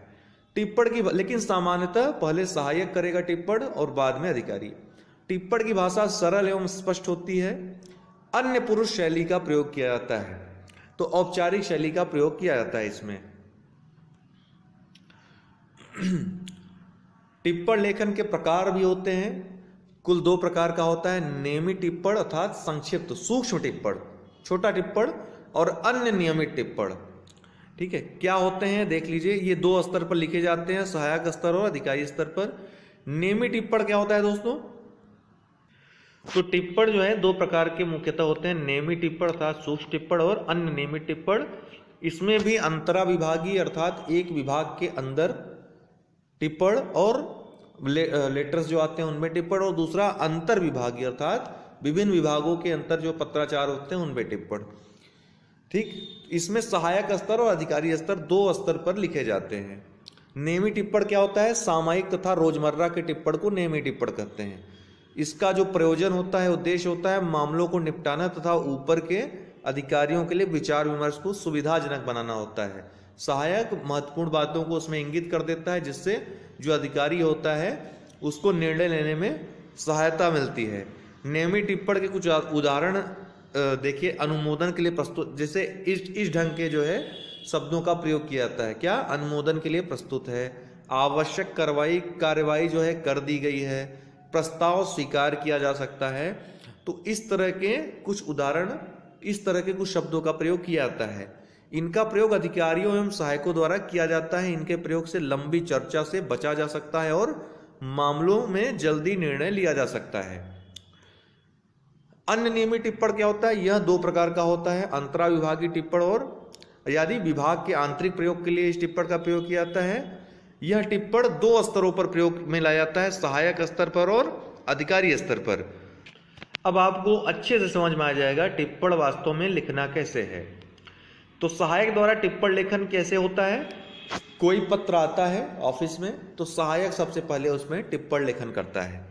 क्या करता है, यह टिप्पणी सामान्य रूप से सहायक द्वारा शुरू किया जाता है। यह टिप्पणी किसी पत्र या प्रशासनिक मामले के बारे में हो सकता है। आवती या पत्र को फाइल के पत्राचार भाग में रखा जाता, तो हमने बताया फाइल में 2 भाग होते हैं, पत्राचार भाग और टिप्पणी भाग। तो पत्र को फाइल के पत्राचार भाग में रखकर सहायक टिप्पणी प्रस्तुत करता है। जो सहायक है ऑफिस का वो टिप्पणी प्रस्तुत करता है। सबसे पहले वह पत्राचार की पृष्ठ संख्या लिखता है, अभी हम आपको उदाहरण दिखाते हैं, और टिप्पणी भाग में क्रम संख्या आवती अर्थात पत्र जो आया है उसका क्रम संख्या क्या है वो दर्ज करता है। प्रत्येक ऑफिस में दोस्तों जाने का और आने का दोनों का पत्र संख्या होता है। तो यहाँ पर क्या है, टिप्पण भाग में क्रम संख्या, आने का जो क्रम संख्या है पत्र प्राप्त करने का, वो यहाँ पर दर्ज किया जाता है। इसके बाद वह पत्र के बारे में निम्नलिखित जानकारी प्रस्तुत करता है। क्या कि जो पत्र है, जो आवती है, उसमें क्या मांग की गई है, पत्र प्रेषक ने उक्त मांग किस आधार पर की, अर्थात क्या बेस है उसका, ग्राउंड क्या है, मांग के संबंध में सरकारी नियम की क्या, अर्थात पूरी की जा सकती है कि नहीं, सरकारी नियम है कि नहीं उसके बारे में। जैसे मैंने बताया कि ट्रांसफर अगर कहीं करवाना है तो उसके लिए सरकारी रूल्स होते हैं कुछ, किसी विभाग में, तो वो रूल के अनुसार मांग की गई कि नहीं। फिर कार्यालय के काम की दृष्टि से वह मांग कहाँ तक उचित है, अर्थात जैसे किसी का ट्रांसफर होने से कार्यालय का काम बाधित तो नहीं हो जाएगा, ये सब भी टिप्पण में लिखा जा सकता है। अंत में सहायक पत्र पर, जो सहायक है पत्र पर कार्रवाई के बारे में अपना सुझाव देता है कि इस पर उचित कार्रवाई की जाए, या चूंकि यह कानून के विरुद्ध है, सरकारी नियम के विरुद्ध है, या सरकारी नियम इस पे नहीं है, कोई ग्राउंड नहीं है, इस ढंग की वहां पर टिप्पण वह मतलब सुझाव देगा अधिकारी को। तो इन 5 बातों की सूचना के साथ टिप्पण उच्च अधिकारी के समक्ष अनुमोदन के लिए प्रस्तुत किया जाता है। ठीक है, फॉरवर्डेड फॉर ग्रांट या एक्शन, ठीक, या स्वीकृति के लिए भेजा गया, इस ढंग के शब्दों का प्रयोग किया जाएगा अनुमोदन के लिए। तो सहायक द्वारा जो टिप्पण लेखन होगा, जो शुरू किया जाएगा, वो कैसे किया जाएगा। कोई पत्र आया है तो क्रम संख्या, यहाँ पर किस आवती का क्रम संख्या, यहाँ पत्रांक संख्या, फिर पृष्ठ संख्या, पत्राचार जो ऑफिस का फाइल रहेगा, पत्राचार की पृष्ठ संख्या, किस पृष्ठ में उसको रखा गया वो लिखा जाएगा। फिर अब सहायक क्या लिखेगा, श्री अ.ब.स. वरिष्ठ लिपिक ने अपनी योग्यताएं बढ़ाने के लिए इलाहाबाद विश्वविद्यालय से सांध्यकालीन कक्षाओं में पढ़कर अंग्रेजी विषय में एमए की परीक्षा देने की अनुमति मांगी है। श्री अ.ब.स. बीए पास हैं। आवेदन में यह भी आश्वासन दिया गया है कि इसके कारण उनके पदीय कर्तव्यों के निर्वहन में कोई प्रभाव नहीं पड़ेगा। तो वरुण कुमार आद्याक्षर दिनांक सहित, यहाँ पर हस्ताक्षर करेंगे वरुण कुमार दिनांक सहित, किस डेट में, ये कौन है, सहायक हैं। ठीक है, ये इनका टिप्पण है। किसी ने इनको पत्र दिया था, कोई वहां का कर्मचारी है, वरिष्ठ लिपिक है, जिसका नाम अ.ब.स. है, वह कार्य करता है इलाहाबाद विश्वविद्यालय में। फिर भी अपनी योग्यता, चूंकि उसकी योग्यता बीए है, लेकिन वह अपनी योग्यता बढ़ाने के लिए आवेदन किया हुआ है, एनओसी एक प्रकार से ले रहा है कि हम सांध्यकालीन कक्षा में पढ़ना चाहते हैं, अंग्रेजी विषय में एमए की परीक्षा देने की अनुमति मांगे हैं। ठीक है, तो इसके लिए यहाँ पर टिप्पणी की गई है। यहाँ पे आवेदन में यह भी आश्वासन दिया गया है कि इसके कारण उनके पदीय कर्तव्यों के निर्वहन पर कोई प्रभाव नहीं पड़ेगा। यहाँ पर सहायक ने अपने हस्ताक्षर कर दिए। अब इसका अगला भाग क्या रहेगा, अब अधिकारी जो रहेगा उसके पास जाएगा, वो इस पे टिप्पणी करेगा। तो दूसरा स्तर होता है अधिकारी द्वारा टिप्पण लेखन। अधिकारी सबसे पहले सहायक द्वारा प्रस्तुत टिप्पण की जांच करता है और फिर उसमें अपने विचार एवं सुझाव जोड़ता है। जांच करेगा टिप्पण का, उसके बाद युक्त तरीके से अपने विचार और सुझाव उसमें जोड़ता है, या फिर उसमें अनुमति देगा डायरेक्ट। तो अधिकारी क्या करेगा, जो पत्र अभी पाया, उक्त टिप्पण के संदर्भ में श्री अ.ब.स. जो कि लिपिक थे, उनको सूचित किया जाता है कि उन्हें निम्नलिखित शर्तों पर एमए करने की अनुमति दी जाती है। ये कौन कह रहा है, अधिकारी महोदय कह रहे हैं। क्या शर्त है, पढ़ाई के कारण कार्यालय के काम पर कोई प्रभाव नहीं पड़ना चाहिए। दूसरा, यह अनुमति लोकहित में बिना कारण बताए किसी भी समय वापस ली जा सकती है। ठीक है, इसमें उन्होंने अपनी शर्तें बता दी, सुझाव बता दिया, ठीक, और एक प्रकार से इनको ग्रांट कर दिया। तो हस्ताक्षर अपना कर दिया राजेश कुमार, अधीक्षक अनुभाग अधिकारी, ठीक, पदनाम। ठीक, तो आपको अब समझ में आ गया होगा, ये पूर्ण जो है एक प्रकार से हो गया। एक उदाहरण और आप देख लीजिए, उसके अनुसार आप समझ जाएंगे। जैसे टिप्पण लेखन का एक नमूना, सबसे पहले सहायक ने टिप्पणी की है, क्रम संख्या दी है, आवती का जो पत्र है आया है उसका क्रम संख्या, फिर पृष्ठ संख्या। विचाराधीन पत्र श्री अ.ब.स. कनिष्ठ लिपिक को अंग्रेजी विषय में एमए की परीक्षा देने की अनुमति के लिए। ये विषय यहाँ पर जैसे अभी हमने आपको जो लेटर बताया उसी संदर्भ में ये भी पत्र है, ठीक वैसा ही, लेकिन दूसरे तरीके से। यहाँ पर दूसरे तरीके से हमने लिखा है इसको, देखिए यहाँ पर विषय बता दिया गया है, विचाराधीन पत्र श्री अ.ब.स. कनिष्ठ लिपिक को अंग्रेजी विषय में एमए की परीक्षा देने की अनुमति के लिए। ठीक, तो जिला मजिस्ट्रेट अर्थात उन्होंने जिला मजिस्ट्रेट को ही लिखा है, अर्थात ये जिला मजिस्ट्रेट कार्यालय में कार्य कर रहे हैं और अंग्रेजी विषय में एमए की परीक्षा देना चाहते हैं। तो जिला मजिस्ट्रेट को लिखा इन्होंने पत्र, कृपया विचाराधीन पत्र का अवलोकन करें। श्री अबस कनिष्ठ लिपिक ने यह निवेदन किया है कि वे अपनी योग्यताएं बढ़ाने के लिए विश्वविद्यालय से सांध्यकालीन कक्षाओं में पढ़कर अंग्रेजी विषय में एमए की परीक्षा देने की अनुमति चाहते हैं। आवेदन में यह भी आश्वासन दिया गया है कि इसके कारण उनके पदीय कर्तव्यों के निर्वहन पर कोई प्रभाव नहीं पड़ेगा। वरुण कुमार आद्याक्षर दिनांक सहित ये क्या है, सहायक है। फिर जिला मजिस्ट्रेट क्या लिखेंगे, ठीक है, टंकित कराकर आवेदक को भेज दें। टंकित करा था, ठीक है, इसका मतलब अप्रूवल हो गया। टंकित कराकर, टाइप कराकर आवेदक को यह भेज दें अनुमति पत्र। यहां पर हस्ताक्षर रहेगा जिला मजिस्ट्रेट का। तो दोस्तों ये दोनों ही तरीके, या फिर मैं कहूंगा टिप्पण का हर ऑफिस का एक अलग प्रोफार्मा होता है, ठीक है। लगभग वही चीजें, वही प्रक्रिया अपनाई जाती है। प्रोफार्मा में कुछ चीजें, कुछ अंतर हो जाता है, जैसा कि आप इन दोनों पत्रों में देख रहे हैं। आप इन दोनों में से किसी भी पत्र का या प्रारूप का प्रयोग कर सकते हैं, ठीक है। अब अगला है अनुस्मारक। जैसे सरकारी पत्र होता था उसी तरह अनुस्मारक होता है, इसलिए सिंपल है थोड़ा। जब किसी मामले में कार्रवाई के लिए कोई मंत्रालय, विभाग, कार्यालय किसी अन्य मंत्रालय, विभाग, कार्यालय को पत्र भेजता है, जैसे कोई पत्र आया उस पर कार्रवाई की अपेक्षा होती है और निर्धारित अवधि दी जाती है कि इतने समय तक यह कार्रवाई हो जानी चाहिए, या फिर काफी लेट हो जाता है, तो अनुस्मारक मतलब याद कराना। फिर पत्र भेजा जाता है याद कराने के लिए, तब संबंधित मंत्रालय, विभाग, कार्यालय का ध्यान आकर्षित करने या याद दिलाने के लिए भेजे जाने वाले पत्र को ही स्मरण पत्र या अनुस्मारक कहा जाता है। अनुस्मारक का प्रारूप सरकारी पत्र के समान ही होता है। इसकी भाषा भी कार्यालयीय होती है, अर्थात औपचारिक भाषा होती है।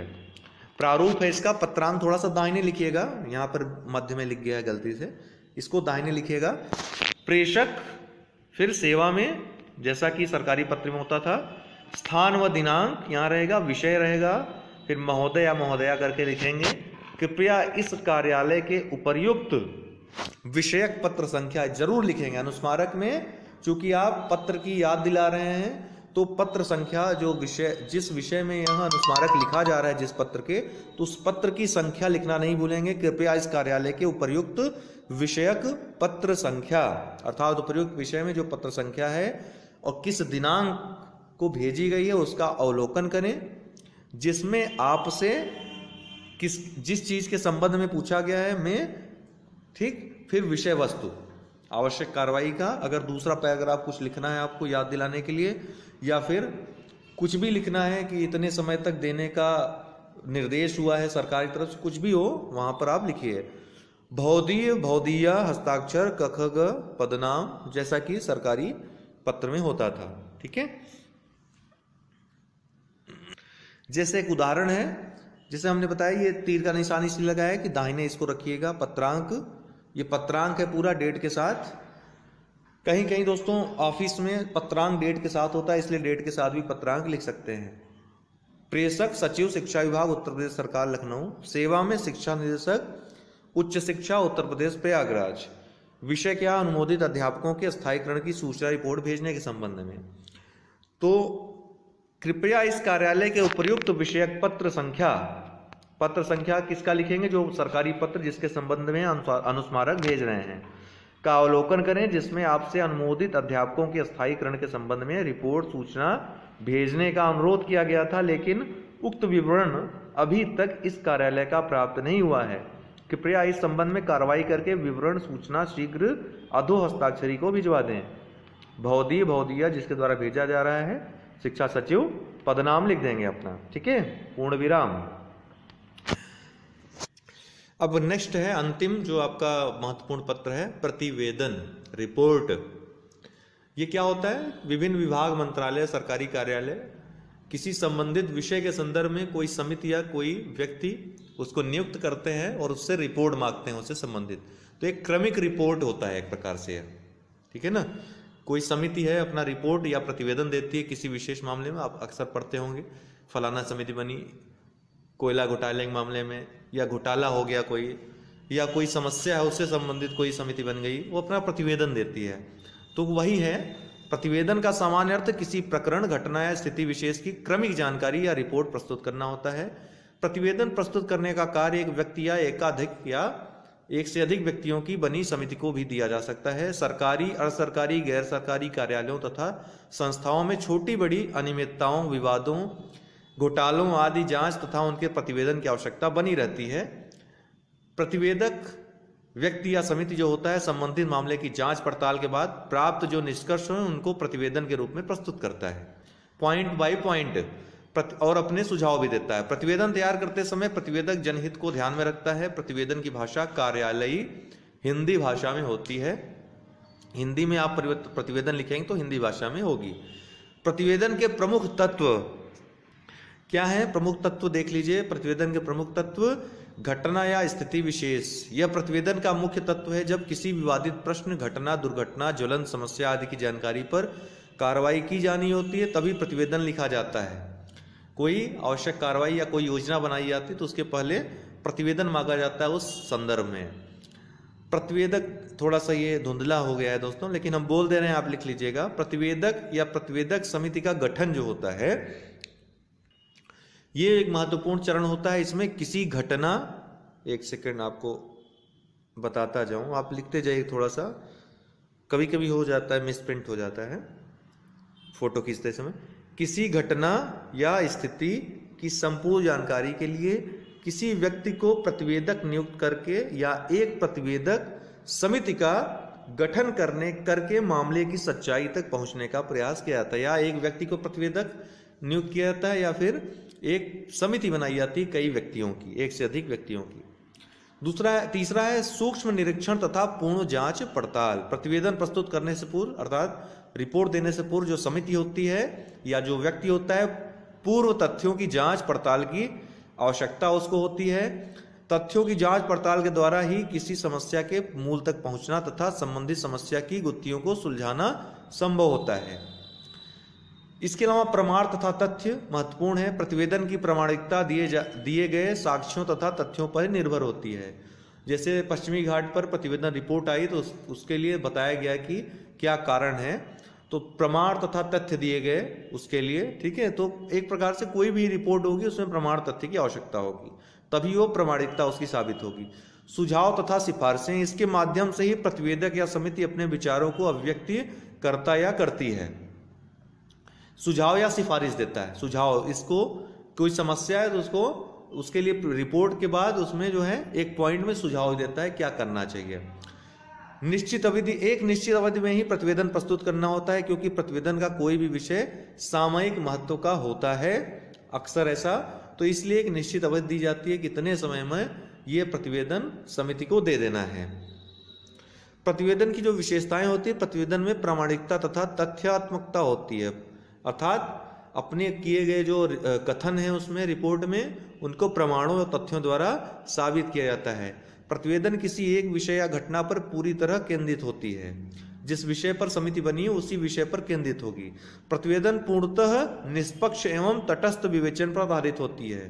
प्रतिवेदन की भाषा स्पष्ट, सरल, सहज एवं प्रभावी होती है। प्रतिवेदन लेखन की प्रक्रिया क्या होती है, अब मुख्य भाग में आएंगे। प्रतिवेदन लिखने के लिए पूरी योजना बनानी पड़ती है। इस योजना को क्रमबद्ध तरीके से इस प्रकार रखा जा सकता है। कैसे? संबद्ध विषय, अर्थात जिस विषय में यह समिति बनाई गई रिपोर्ट देनी है उसके उद्देश्यों को ध्यान रखते हुए उसका गहन अध्ययन किया जाता है। उद्देश्यों के अनुरूप इसके लिए गहन अध्ययन करने के लिए पूर्व इसके पहले अगर कुछ समितियां बनी या कोई अध्ययन हुआ है तो उसको देखा जा सकता है। उससे संबंधित रिसर्च पर भी अध्ययन किया जा सकता है। दूसरा, उद्देश्यों के अनुरूप कार्य प्रक्रिया की रूपरेखा बनाई जाती है, कैसे कार्य करना है, कैसे किस अनुरूप जो है हमको आगे बढ़ना है। प्रतिवेदन से संबंधित विषय से जुड़े चित्र, सूचना, आंकड़ों आदि के प्रमाण एकत्रित करना होगा। अनेक लोगों से मिलकर तथा पक्ष विपक्ष के विचारों से अवगत होकर सूचनाएं एकत्र करना होगा उसके बारे में। इसके अलावा सर्वेक्षण तथा साक्षात्कार आदि से प्राप्त सभी तथ्यों, आंकड़ों, प्रमाणों एवं विवरणों का विश्लेषण करते हुए उन्हें सारणीबद्ध करना हो। जैसे अभी जो हिंसा हुई है बुलंदशहर में, वहाँ अगर कोई समिति गठित हुई है तो वहाँ जो लोग थे वहाँ पे जाएगा, वहाँ पर जो चित्र है, वहाँ का जो दृश्य है उसको देखेगा, उसका ग्राफ बनाएगा, ठीक है, बहुत लोगों से बातें करेगा, उनके राय जानेगा उस विषय में, उनका परीक्षण करेगा, ठीक है, फिर सारणीबद्ध करेगा। निष्कर्ष, सिफारिशों, सुझावों की रूपरेखा तैयार करते हुए प्रतिवेदन का एक कच्चा प्रारूप तैयार किया जाता है। ठीक है, एक कच्चा प्रारूप तैयार किया जाता है, अर्थात निष्कर्ष अर्थात उद्देश्य तक पहले ही लिख जाता है कि हाँ ऐसा उद्देश्य होना चाहिए, और उस दिशा में जब आगे बढ़ेगा तो जो शुरुआत में उसने उद्देश्य तय किए थे, निष्कर्ष तय किए गए थे, और अंत में जो पाता है वह मिलान करेगा कि कितना मतलब मैच कर रहा है कि नहीं कर रहा है, कितना मैच कर रहा है या फिर एकदम उलट हो गया है, ये अंत में करेगा। तो अंत में सभी संबद्ध कागजातों को शामिल करते हुए मुख्य प्रतिवेदन को टंकित कराकर, अर्थात लास्ट में जो निष्कर्ष, वास्तविक निष्कर्ष निकलेगा उसको टंकित या टाइप कराएगा, व्यक्ति या समिति के सभी सदस्यों के हस्ताक्षर लेगा, उसके साथ अपना प्रतिवेदन या रिपोर्ट प्रस्तुत करेगा सुझावों के साथ। प्रतिवेदन का एक उदाहरण देख लीजिए। एक उदाहरण, दिल्ली की पुनर्वास बस्तियों में फैले हैजे के कारण किए गए सर्वेक्षण संबंधित प्रतिवेदन लिखिए। अर्थात हैजे से संबंधित कोई सर्वेक्षण हुआ है, उस पर आपको रिपोर्ट देनी है, समिति को एक रिपोर्ट देनी है।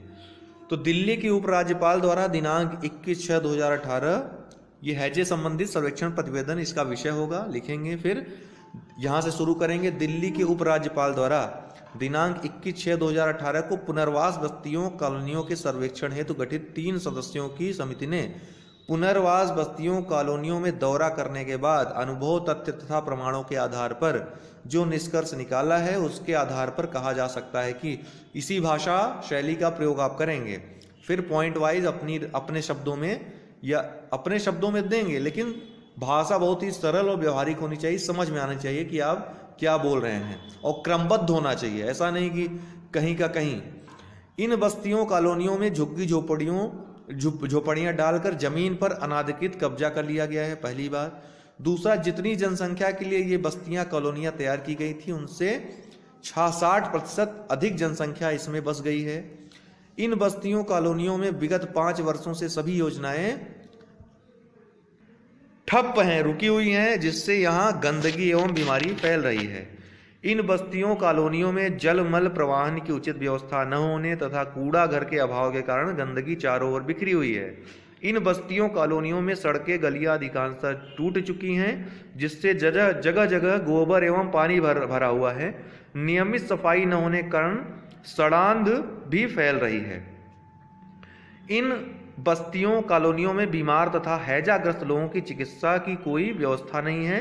इन बस्तियों कॉलोनियों के लोगों का कहना है कि उनकी शिकायतों पर गौर नहीं किया जाता है।